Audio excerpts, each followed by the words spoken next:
RT admission 2025ची second list लागलेली आहे। भरपूर पालकवर्ग विचारत आहे की तिसरी लिस्ट लागणार का? तर हो, चान्सेस खूप आहे तिसरी लिस्ट लागू शकते।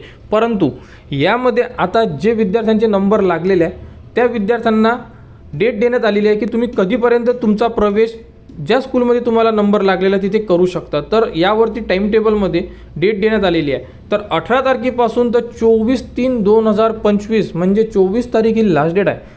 आजपासून 5 दिवस बाकी आहे विद्यार्थ्यांकडे।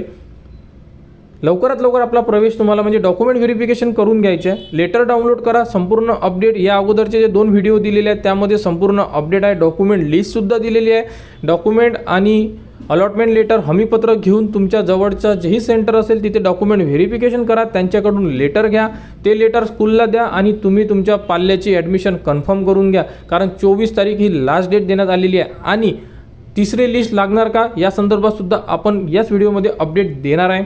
तर या लिस्टमध्ये विद्यार्थी सिलेक्ट करण्यात आलेले आहे। किती विद्यार्थी सिलेक्ट करण्यात आलेले आहेत? जेवढ्या जागा शिल्लक होत्या तेवढे विद्यार्थी सिलेक्ट करण्यात आलेले आहेत। तर आपण जर एक्झाम्पल पकडलं, एखाद्या स्कूलमध्ये 5 जागा होत्या आणि यामध्ये विद्यार्थ्यांना 5 विद्यार्थ्यांना SMS पाठवण्यात आलेले आहे किंवा त्यांचे नंबर सिलेक्ट झालेले आहे। तर या 5 विद्यार्थ्यांना जे SMS गेलेले आहे त्यांना ॲडमिशनची 24 तारीख दिलेली आहे। तर या 5 सिलेक्टेड विद्यार्थ्यांमधून किती विद्यार्थी प्रवेश घेणार त्यावर डिपेंड असणार आहे की थर्ड लिस्टमध्ये त्या स्कूलला विद्यार्थी म्हणजे तिसऱ्या लिस्टमध्ये विद्यार्थी सिलेक्ट करणार किंवा नाही करणार।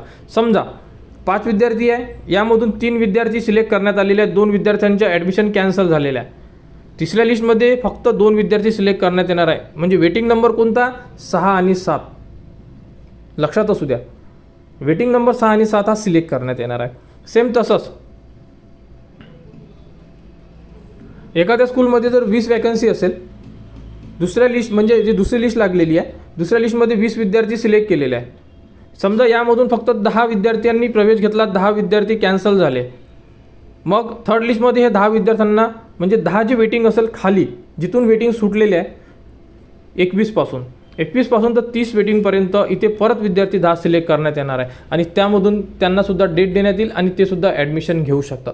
अशा प्रकारे ही प्रोसेस चालणार आहे। म्हणून सर्वांचेच नंबर लागणार असं नाही आहे, सर्व डिपेंड असणार आहे की त्या स्कूलमध्ये किती जागा शिल्लक राहणार आहे। सेकंड लिस्टमधून उरलेल्या जागा जेवढ्या शिल्लक असेल तेवढे विद्यार्थी थर्ड लिस्टमध्ये सिलेक्ट करण्यात येणार आहे। तर यामध्ये नॉट सिलेक्ट जे विद्यार्थी आहेत त्यांना चान्सेस खूप कमी आहे, खूप कमी म्हणजे नसल्यासारखेच आहे। कारण वेटिंगमध्ये जेवढे विद्यार्थी आहे की आता थर्ड लिस्टमध्ये सुद्धा त्यांना चान्स मिळू शकतो। तर RTबद्दल ही एक इम्पॉर्टंट अपडेट होती। यामध्ये जर कोणाला काही अडचण असेल तर तुम्ही कमेंट्स करा, कमेंट्सवर तुम्हाला संपूर्ण अपडेट देण्यात येणार। तर RTबद्दल जी पुढील अपडेट येईल ती तुम्हाला आपल्या चॅनलवर देण्यात येणार। त्यासाठी आपल्या चॅनलला सबस्क्राईब करा व हा व्हिडिओ इतरांपर्यंत शेअर करा।